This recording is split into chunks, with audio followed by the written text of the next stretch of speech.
வணக்கம் மாணவர்களே.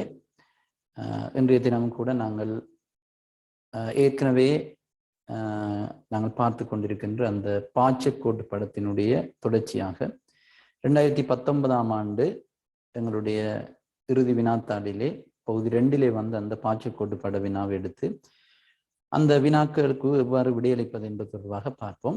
நேரடியாகவே நாங்கள் வினாக்களுக்கு போவோம். ஆரம்பத்திலே நாங்கள் சில உதாரணங்களை ஏற்கனவே செய்து அனுபவத்தை பெற்றிருக்கிறோம். எனவே நேரடியாக நாங்கள் அந்த வினாவுக்கு போவோம்.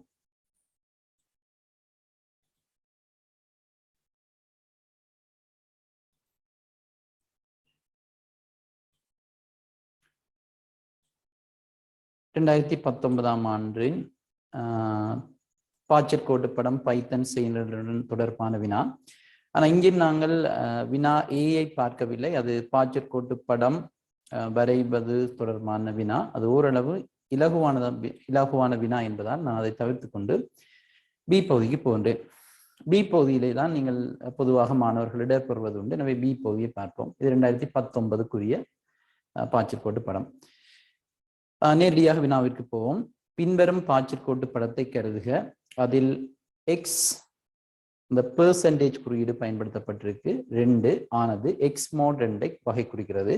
உங்களுக்கு தெரியும் எக்ஸ் மோட் 2 மோட் எனப்படுகின்ற வினைக்குறி என்ன தேவைக்காக பயன்படுத்தப்படுது என்பது எங்களுக்கு ஏற்கனவே தெரியும்.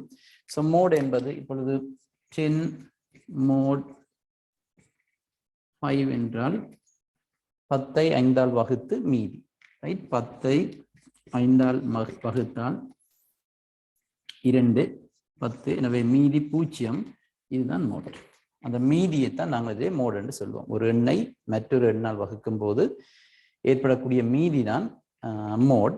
அதை நாங்கள் பைத்தன் செய்நிரலாக்க மொழியிலே மோடுக்கு இந்த ஆபரேட்டர், அதாவது பெர்சன்டேஜ் அடையாளத்தை நாங்கள் ஆபரேட்டராக பயன்படுத்துகிறோம். அதைத்தான் அவர் அதிலே உங்களுக்கு தந்திருக்கின்றார், ரைட்? அப்போ பொதுவாக நாங்கள் மோட் என குறிப்பிட்டாலும் பைத்தன் செயலில் பெர்சன்டேஜ் இருப்பதால் உங்களுக்கு அந்த பெர்சன்டேஜ் தான் மோட் என்பதை தெளிவுபடுத்தி இருக்கிறார், ரைட்? அது எங்களுக்கு பரிச்சயமானது, நாங்கள் ஏற்கனவே படிச்சிருக்கிறோம், ரைட்? பாய்ச்சற்கோட்டு படம் வளமையான அதே 3 வினாக்களை கொண்டிருக்கின்றது. முதலாவது பாருங்கள். முதலாம் உள்ளீடு எண்ணானது 6 ஆகவும் அடுத்த உள்ளீடுகள் 3 6 4 12 11 9 ஆகவும் இருப்பின் வெளியீடு யாதாக இருக்கும்?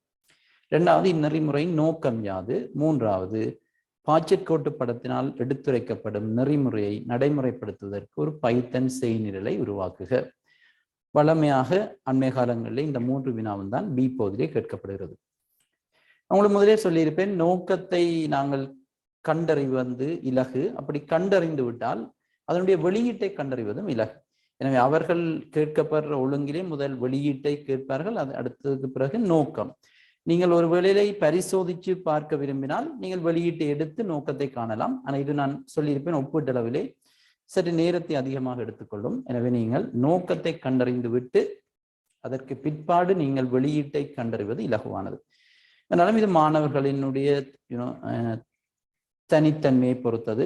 சில மாணவர்களால் வெளியீட்டை பெற்றதன் பிற்பாடு நோக்கத்தை பெறுவது சில வேளை இலகுவாக இருக்கலாம்.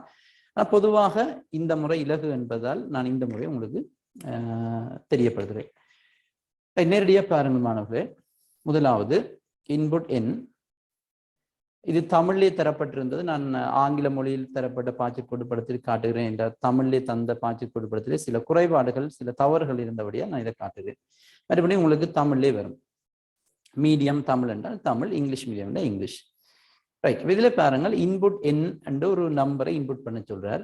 அதுக்கு பிறகு ஏக்குள்ள 0, ஏ என்ற ஒரு வேரியபிளுக்குள்ள 0 அசைன் பண்ணப்பட்டிருக்கு. இதுல நீங்க பாருங்க, அந்த நீங்க என்ன இன்புட் என்னன்றது உங்களுக்கு தெரியாது. ஆனா இங்க கீழே நீங்க பரிசோதிக்கும் போது 6 இன்புட் பண்ண சொல்லியிருக்கிறார். அது நாங்க பிறகு பார்ப்போம். இப்போதைக்கு நீங்கள் இன்புட் என்னென்று சொல்லும் பொழுது எந்த ஒரு பெருமானத்தையும் எண்ணுக்கு இன்புட் பண்ணலாம். ஸோ சப்போஸ் நீங்கள் இப்போ 6 என்று கொடுத்தா எண்ணுக்குள்ள 6 இருக்கு. ஏ என்ற மாறிக்குள்ள 0 இருக்கு. இதுல பாருங்க, நீங்க என்னத்தை ஒப்புறீங்கன்னா என் சிறிது அல்லது சமன் 0, என் less than or equal to 0. No அண்டா இங்க போறீங்க. சரி, இப்போ பாருங்க, என் வந்து நாங்க 6 இன்புட் பண்ணினா 6 less than or equal to 0 false தானே. ஸோ ஃபால்ஸ் இங்க வாங்க. இன்புட் எக்ஸ், நல்லா கவனிப்போம். இன்புட் எக்ஸ் ஒரு நம்பரை இன்புட் பண்றீங்க. உங்களுக்கு கொஸ்டின்ல நம்பர் தந்திருக்கிறார், அது நாங்க பிறகு பார்ப்போம். ஸோ நாங்க இப்போ ஏதோ ஒரு நம்பர், ஓகே, ஒரு 10 ஒரு நம்பர் இன்புட் பண்ணுவோமே, 10 இன்புட் பண்ணுவோம். இது மிக இலகுவான கேள்வி. இதுல பாருங்க, நீங்க என்ன செய்யறீங்க, எக்ஸ் மோட் 2 ஈக்குவல் டு 0 பாக்குறீங்க. ரைட், எக்ஸ் என்ன பிள்ளைகள் 10. அப்ப 10 மோட் 2 ஈக்குவல் டு 0 ஓம். என்ன 10 2ஆல பிரிச்சா மீதி 0 தானே? எஸ். அப்ப இங்க வாங்க, ஏயோட உண்ட கூட்டுறீங்க. இப்ப பாருங்க, ஆல்ரெடி ஏக்குள்ள 0 இருந்தது, இப்போ ஏயோட உண்ட கூட்டுறீங்க. அப்ப ஏ வந்து 1. அப்ப ஓகே, நான் இன்னொரு சுற்று போன அப்புறம் உங்களுக்கு அதை என்ன நோக்கம்ன்றது உடனடியாக பிடிச்சு கொள்ளலாம், பார்ப்போம். சரி, இப்ப என்ன நடந்திருக்குது, ஏ ஒன்று கூடிட்டுது. ஏன் ஏ உண்டால கூட்டினீங்கன்றதை நீங்களே பரிசோதிச்சு கொள்ளுங்க. அதாவது அந்த குறிக்கப்பட்ட எக்ஸ் என்ற நம்பரை 2ஆல பிரிக்க மீதி 0 அண்டபடியாத்தான் உண்டால கூட்டினாங்க. இல்ல பாருங்க, நோ அண்டா நாங்கள் கூட்டு இல்லை உண்டால. இன்னொரு விடயம் நீங்க அவதானிக்கணும், அவுட்புட்டாக நீங்க காட்டுறது ஏ. அந்த ஏயோட உண்ட கூட்டி கூட்டி காட்டுறீங்கன்னு அதுதான் காட்டுறீங்க. சரி, ரைட். இப்ப நாங்கள் ஏயோட உண்ட கூட்டிட்டோம். எனவே ஏ ஒன்று இங்க வாங்க, எண்ணில இருந்து உண்ட கழிக்கிறீங்க. அதாவது அந்த மேலே 6 எடுத்தீங்கன்னு அந்த நம்பர்ல இருந்து உண்ட கழிக்கிறீங்க. ஒழிச்சா இப்ப 5 வைப்போம். ஸோ இப்படியே போறீங்க, போய் இங்க வாங்க. இப்ப 5 தான் எண், 5 சிறிதல்ல சமன் 0. இப்பவும் இது ஃபால்ஸ். 5 வந்து 0 விட சமனம் இல்லை, சிறிதும் இல்லை, ஃபால்ஸ். இங்க வாங்க, இன்புட் எக்ஸ். இப்ப இன்னொரு நம்பர் எடுக்கிறீங்க, நீங்க ஏதாவது ரெண்டமா கொடுங்க. சரி, இப்ப நான் ஒரு 11 கொடுப்பேன், 10 கொடுத்தேன், 11 கொடுப்பேன். அப்ப இப்ப எக்ஸ் 11. 11 மோட் 2 ஈக்குவல் டு 0வா? இல்லைன்னு 11 2ஆல டிவைட் பண்ணினா மீதி 0 இல்லை. சரி, இப்ப நீங்க கண்டுபிடிச்சிடலாம். பாருங்க, நோ அண்டா இங்க வாரீங்க, வந்து என்னோட ஒன்றை கூட்டுறீங்க. அதாவது நோ அண்டா ஏயோட ஒன்றை கூட்டல. அப்போ உங்களுக்கு விளங்கணும், அந்த தரப்பட்ட நீங்கள் எடுத்துக்கொண்ட அந்த எக்ஸ் என்ற நம்பர் 2ஆல பிரிவடைக்க 0 இருந்தா தான் நீங்க ஒன்றை கூட்டுறீங்க, ஏயோட ஒன்றை கூட்டுறீங்க. அப்படி இல்லைன்னு சொன்னா நீங்க ஒன்றும் கூட்டல. அப்ப நீங்க ஒன்றால கூட்டுறவுடைய கடைசியா ஏயத்தான் கொண்டே பிரிண்ட் பண்றீங்க. அப்ப இதுல இருந்து விளங்கிக் கொள்வீங்க என்ன, அந்த நம்பர் 2ஆல பிரிக்கும் பொழுது மீதி 0 இருக்கதான் நாங்கள் ஏயோட ஒன்றை கூட்டுறோம்டா. ரெட்டு எண் தானே பிள்ளை, ரெட்டு எண்ணை மட்டும்தான், ரெட்டு எண்ணண்டா தானே ஒன்றை கூட்டுறீங்க. இப்ப நாங்க பாருங்க 11 இன்புட் பண்ணிக்க, 11 மோட் 2 சமன் 0 இல்லை. எனவே நாங்க ஏயோட ஒன்றை கூட்ட இல்லை. ஏன், நாங்க இது ரெட்டு எண்ணுடைய கூட்ட இல்லை. அப்ப இதுல இருந்து நீங்க விளங்கிக் கொள்ளலாம் என்னண்டா, இப்ப இந்த பர்டிகுலர் ரைட், இந்த பர்டிகுலர் டிசிஷன்ல நீங்க விளங்கிக் கொள்ளலாம், நாங்கள் இன்புட் பண்ற எக்ஸ் வந்து ரெட்டு எண்ணாண்டு பரிசோதிக்கிறோம். ரெட்டு எண்ணன்னு சொன்னா உண்ட கூட்டுறோம். கடைசி அதைத்தானே பிள்ளைகள் கொண்டே பிரிண்ட் பண்றீங்க. ரைட், அப்ப ரெட்டு எண்ணை கொண்டு போய் நாங்க பிரிண்ட் பண்ணல, ரெட்டு எண் எத்தனை தடவை வருதுன்னு பிரிண்ட் பண்றோம். பாருங்க, ஆரம்பத்துல ஏக்குள்ள நாங்க 0 தான் அசைன் பண்ணி வச்சிருந்தாங்க. ஸ்டார்ட் பாருங்க 0, அதாவது நாங்கள் ஒன்றுமே எண்ண இல்லை. ஆனா சப்போஸ் ஒரு நம்பர் இது ரெட்டு எண்ணா வந்துட்டுதுண்டா உடனே ஏ கூட்டுறீங்க. பாருங்க, இதுல ஏ கூட்டுறீங்க. இதுல ஒரு நம்பர் இப்ப எக்ஸ் 2ஆல பிரிக்க மீதி 0 ஆயிட்டுதுண்டா உண்டால கூட்டுறீங்க. அப்ப நீங்க எடுக்கக்கூடிய நம்பர் ரெட்டு எண்ணண்டா அது எண்ணுறீங்க, ஒற்றை எண்ணண்டா எண்ணு. அப்ப இப்ப என்ன நடக்கும் சொல்லுங்க பாப்போம். இப்ப நீங்க இதுல ஆரம்பத்துல 6 தானே இன்புட் பண்ணீங்க, ரைட், இதுல 6 தானே இன்புட் பண்ணினீங்க. அப்ப 6 இன்புட் பண்ணினபடிய நீங்கள் இதுல பாருங்க என்ன ஒவ்வொன்றா குறைச்சு கொண்டு வரீங்க கீழே. ரைட், நீங்க இந்த மவுஸ் மூவ்மெண்ட்டை பாருங்க, நான் ஒவ்வொன்றே ட்ரா பண்ணி செய்யல, என்ன உண்டால குறைச்சு கொண்டு வரீங்க. அப்ப குறைச்சு கொண்டு வரைக்கும் என்ன நடக்கும்டா, அப்படியே குறைஞ்சு குறைஞ்சு குறைஞ்சு 6 நம்பர் என்னக்கு நீங்கள் 6 கொடுத்தா இந்த 6 நம்பரும் எடுத்தா பிறகு இந்த கண்டிஷன் வந்து ட்ரூ ஆகும். அதாவது இப்படி குறைஞ்சு கொண்டு வரைக்க பிள்ளைகள் ஒரு கட்டத்தில் எண் 0 தானே, 0 இருக்க பாருங்க இது ட்ரூ ஆயிடும். 6ல இருந்து 5 4 3 2 வந்து ஒரு கட்டத்துல 0 இது ட்ரூ ஆயிடும். ட்ரூ அண்டா இங்க வெளியில வாரீங்க, ஏ பிரிண்ட் பண்றீங்க. ஏக்கு என்ன வரும், அந்த ரெட்டு எண் எத்தனை தரம் இருந்ததுன்றது எண்ணப்பட்டு இருக்கும், அது பிரிண்ட் ஆகும். இப்ப உங்களுக்கு இந்த ஐடியா விளங்கி இருக்கும் என்ன, இப்ப உதாரணத்துக்கு ரெட்டு எண்ணத்தான் நாங்க பிரிண்ட் பண்றோம் என்று விளங்கி இருக்கு. ஆனா இப்ப சில பிள்ளைகளுக்கு இதுல ஒரு குழப்பம் வரும், என்னது எத்தனை நம்பர் எடுக்கும். இப்ப மேல நாங்கள் எண்ணுக்கு 6 கொடுத்தா 6 எடுக்குமா, சப்போஸ் 5 எடுக்குமாண்டா. நான் இது போன பதிவுகள்லயே உங்களுக்கு சொன்னேன், நான் ஒரு நிமிடம் இல்ல 2 நிமிடம் பொறுமையா இது டெஸ்ட் பண்ணுங்க. அதுக்காக நீங்க மேல எண்ணுக்கு 6 கொடுக்காதீங்க, ஒரு சிறிய நம்பர் மேபி எண்ணுக்கு 3 கொடுங்க, 3 4 ஓகே 3 கொடுத்தா இப்ப என்ன இந்த இடத்துல பிள்ளை 3 தான் இருக்கும், 3 இருக்கும். நீங்க என்ன செய்யலாம், ஏன் நான் சிறிய நம்பரை மாத்தி கொடுக்குறேன், நீங்க ஃபுல்லா ரிப்பீட் பண்ணி பார்க்கலாம். ஒரு நிமிடம் காணும் 3 நம்பரை கொடுத்தா 3 நம்பரை கொடுத்தா அப்புறம் என்ன நடக்குது. ரைட், 3 நம்பரை நீங்க மேல எண்ணுக்கு 3 கொடுத்தா எங்கள்கிட்ட இருந்து எக்ஸுக்கு 3 நம்பரை எடுக்குதான்னு பாருங்க. ரைட், நான் சொல்ற வழியா புரிஞ்சு கொள்ளணும். எண்ணுக்கு நாங்க மேல 3 கொடுத்தா இப்ப இன்புட் எக்ஸ் இருக்குதானே, அந்த எக்ஸ் அந்த நம்பர் 3 நம்பரை எடுக்குதா, எடுத்து அதில் எத்தனை தரம் ரெட்டை எண் வந்தது என்பது காட்டுதாண்டு பாருங்க. காட்டினா ஓகே. சப்போஸ் நீங்க 3 கொடுக்குறீங்கன்னு எப்பவுமே எண்ணுக்கு 3 கொடுக்குறீங்க, ஆனா அது 2 நம்பரை தான் எடுக்குதுண்டா எனக்கு விளங்கணும். ஓகே, அப்போ நாங்கள் கொடுக்குற நம்பரை விட ஒரு நம்பர் குறைவா எடுக்குது. அப்போ 3 நம்பரை நாங்கள் இன்புட் பண்ணிக்க ஒருவேளையில 2 நம்பரை தான் அது எடுத்துதுன்னு சொன்னா நாங்கள் 6 நம்பரை கொடுக்க 5 நம்பர் எடுக்கும். ரைட்? இந்த பிரச்சனை கட்டாயமா சில பேருக்கு டவுட் இருக்கு. நீங்க இதை செய்து பாருங்க.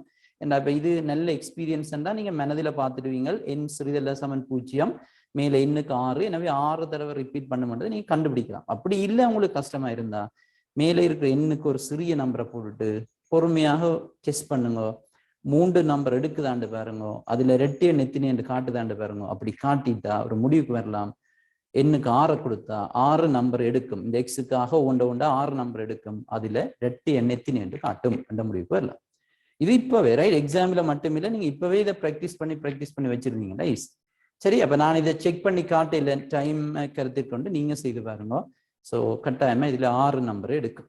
சரியா? அப்ப நாங்கள் இன்புட் பண்ண போறோம் தானே, எண்ணுக்கு 6 எண்ணுக்கு 6 கொடுத்தா எக்ஸுக்கு 6 நம்பர் எடுக்கும். ஒவ்வொன்றாக லூப் ரிப்பீட் பண்ணி வர 6 நம்பர் எடுத்து அதுல ரெட்டை எண் எத்தனை என்று காட்டும்.